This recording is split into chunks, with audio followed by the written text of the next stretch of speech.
Hi Jürgen, you talked about the workload of players earlier. I mean, obviously everyone's different, but is there a sort of a total number that you would, of games or of minutes or anything that you wouldn't want players to go beyond in a season? No. No, it's not about that. We have, I don't know the number. Maybe there is a number, but I never thought that detail about it. That, okay, if a player plays more than 6,000 minutes, I don't know, then it's maybe too much or whatever. That's what's not the way I see it.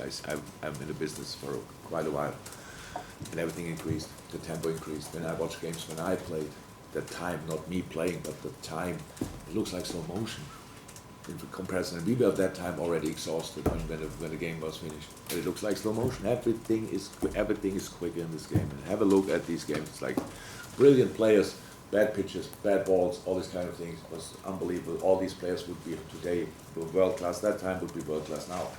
But the physical level is so different. So the players are better trained.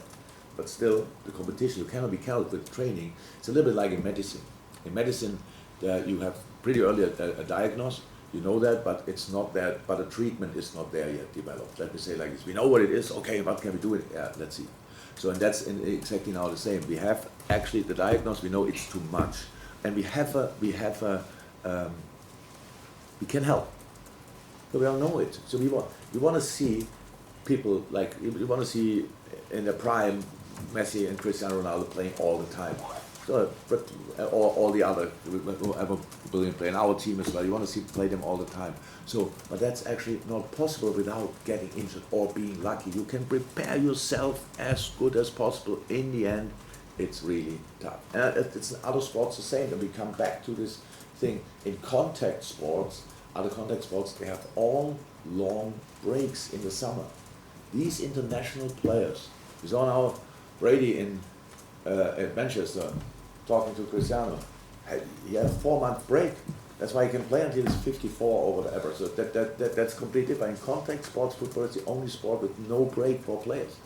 So, okay, if we want to have it like this, then we have to make sure that these top class players get a better chance to have a 15, 16, 17 year career without major. They still can happen because of contact sport, but we have to decrease the possibility that it happens because the player falls kind of tired, either on the one that makes a foul or the other one who gets fouled, was kind of tired in the challenge and boom, and cannot deal with it anymore. So that's it. And we again, I know it's a tradition with the 3 subs and stuff like this, all this kind of, it's fine, but the game, how I said, developed extremely, and that's why I'm sure it should be like this. And the fun part of it is we only discuss it in this country as an advantage for the better sides.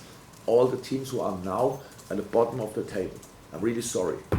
They are now there with 3 subs, and would be there with 5 subs. It has nothing to do with it. It's nothing to do with it, but it helps all the players. And now the teams who play 1 game a week tell us, but for me it's okay. We talk not about you in first place, we talk about the players who have no international break, because I have a week off next week. And I'm not sure, Scotland again would have off because they don't have qualifiers, and now that they organize friendly games. So boom, just play them.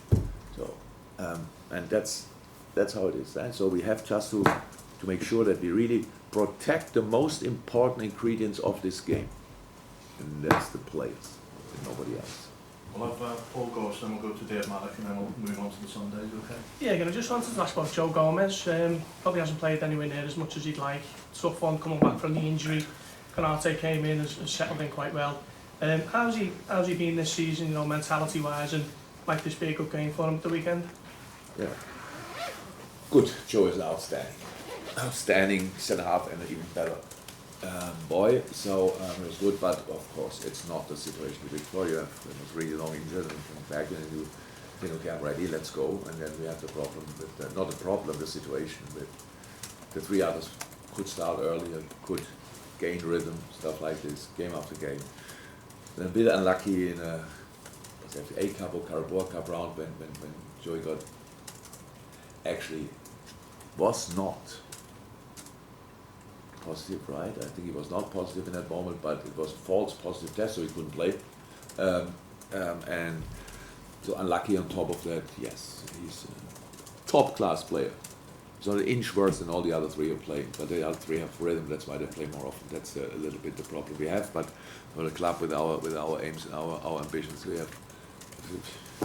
Yeah, it can happen. Will not last forever, but so far it happened like this, and yeah, the next game would be a good opportunity. It's true.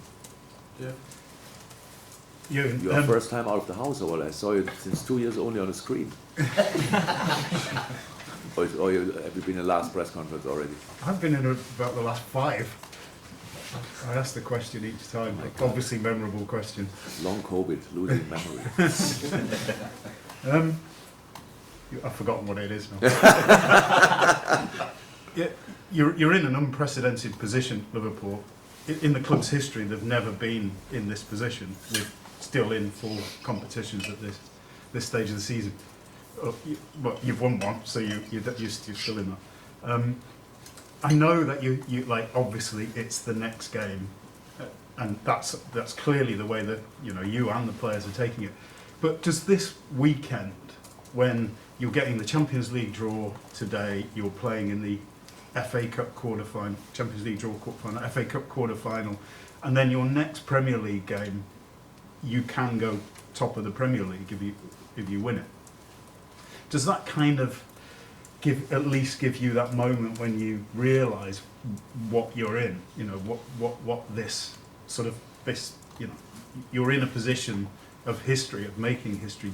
If any time you're going to step away from just the next game, is it maybe this weekend?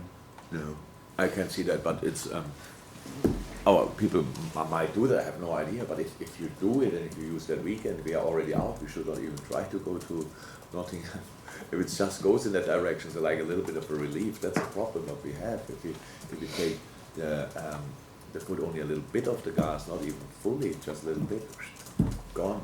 3 competitions. See you later. No chance.